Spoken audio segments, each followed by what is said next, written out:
All right, so we're here with Mac Fulfer, the author of The Power of Face Reading, a simple illustrated guide to understanding our universal language. And Mac, I have another face I thought you could read for us tonight, another person that I know, so I can gauge whether you're right or not. So let's go ahead and dive in. So here is our second photo that I'd love to have you take a look at and see what you think about this particular person. How would you read this person's face? Go ahead, Mac. Wow. The first thing I see on this person's face is he's brilliant. So let me explain why. He has small, high ears. Small, high ears are often smarter than most of the people they run into because for them, their life works out better when they do it their way. But they don't listen with those ears. They listen with their eyes. They're visual. So their uptake is much faster. They don't have to wait to hear what the person's saying. They're listening with their eyes. Now, your challenge with somebody with small ears is because they listen with their eyes, you need to show them something. If a person with small ears, any of you listening out there with small ears, if you're listening to some boring lecture, you better take notes because after the fourth sentence of them not showing you anything, you're going to start thinking things like chicken would be good for dinner. You know, I mean, your mind sort of leaves the room. So we look at his ears. First of all, they're small and they're high, so he has a very, very fast uptake. And he doesn't just listen to the words. He listens to the tone, the feel, the context, what was implied but not really stated, even what they tried to sweep under the carpet. I'm looking at his ear and I see his inner ear ridge, which is called antihelix, is very prominent. So it has to pass his gut check. No matter how good it looks on paper, it still has to pass his gut check. It still has to feel right. So he has a good balance in his process. Now, we saw that's how he took the information in. Let's look how he processes it. His eyebrows are amazing. They're not only even, which says that he's brilliant and sees all the related aspects, and that he feels like the biggest challenge for him is developing a tolerance for other people's inability with detail, because it feels to him like they must be trying to be intentionally stupid or slow. I mean, any idiot should be able to get that. Well, no, just people with even eyebrows. And the eyebrows extend past the end of his eye, so he's following through to the end. He's going to make sure that it gets done and make sure it gets completed. Now we see reflected again that we saw in the antihelix, we see something in his eyebrows that show that he also uses his right brain, his feeling side. If you look at his left eyebrow, it's on the right for you, but his left eyebrow, you see those hairs starting at the very beginning of the eyebrow. Those are access hairs. Once again, it says he taps into his unconscious data bank of prior experiences and does pattern recognition, but things have to feel right. What those access hairs tell me is he's not just listening to the person's data, to what they're explaining. He's also thinking, who are you? Can I trust you? Are you telling me the truth? So he's also picking up who this other person is. He's evaluating the other person. He doesn't have a 4-head, he has a 5-head. The guy's brilliant. He's good with logic, theory, planning, academics, and loves distinctions, loves to see how this is better than that. If that wasn't enough for the brilliance, he has these two little pads. You can see that where the light is shining really bright right over the inside corner of his eyebrows. Those are detail pads.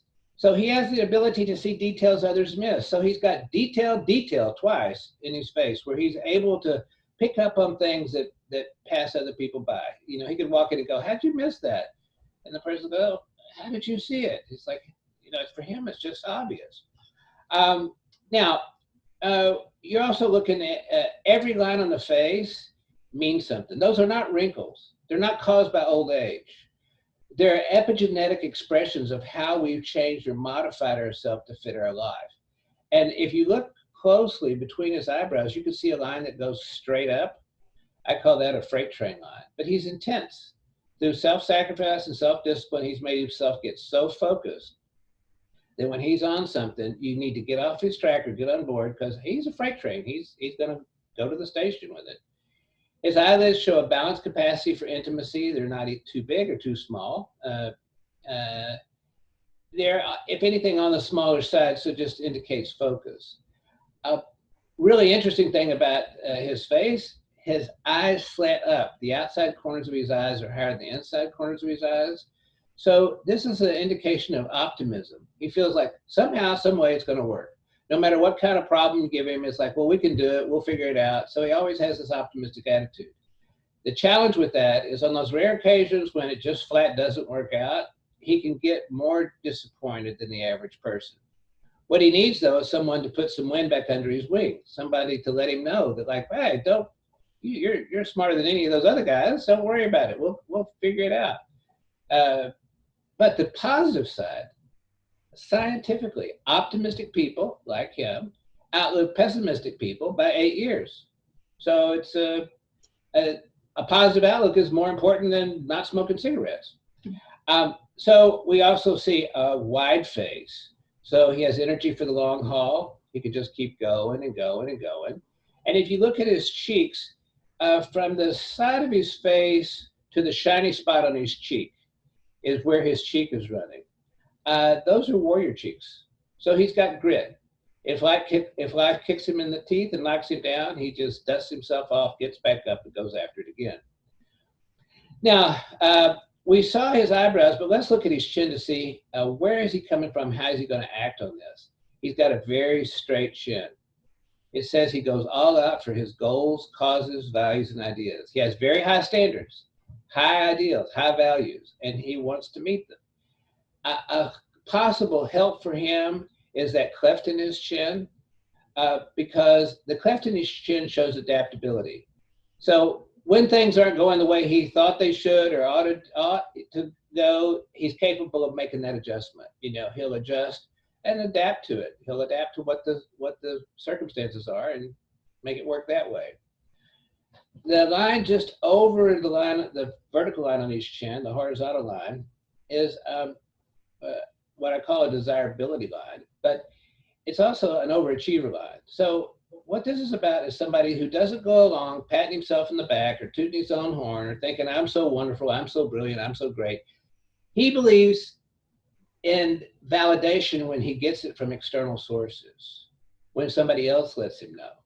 So he does so much that other people go, oh my gosh, you are amazing. And he would go, oh, I was okay. Because when he's flying high, he's almost bulletproof. He doesn't care about the feedback so much. But here's the challenge. Invalidation wounds him. So, if he did his very best and somebody says, oh, that's terrible, we don't accept that, that would crush him. What he needs is at least one person unconditionally on his side. He needs one person who can pull him up no matter how bad things get and give him perspective, as he can feel like I should have done better. I wasn't good enough. And that's just not the truth. The dimple in the tip of his nose indicates that he has a challenge with routine. He needs projects. He needs something new, something different, something he can throw his heart into. With a mind that's moving as fast as his is moving, and it's going 2 or 3 times faster than the average brain, he needs something to occupy it. There's not a lot of quiet time in his mind. There's something always going on. So the dimple in the tip of his nose says that he thrives when he has projects that he can throw himself into. I'm looking at childhood. So a couple of things I see. He has a very thin upper lip and a fairly small mouth. So how do we get thin upper lips? You get thin upper lips when somebody says, shut up, quit saying that.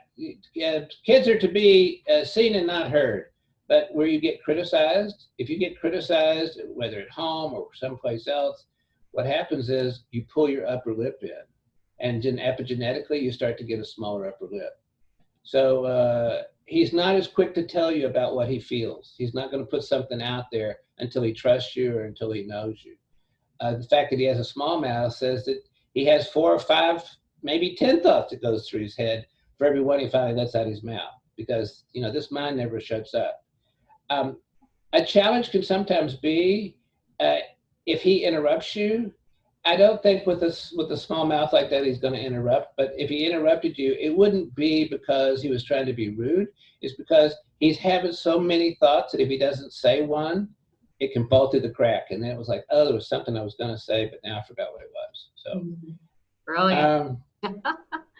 That's amazing, Mac. Absolutely amazing. I happen to know this person, and that is a really, really good definition of of who this person is. I'm sure he'll enjoy listening to that as well. So anybody, if could pick up your book and be able to match the various facial features and the lines and be able to do something similar to what you just did. Is that it? Any line you can see on a face, you can read it. Mm. Anytime you can see a line on a face, you can read it. Lines don't just happen randomly on the face.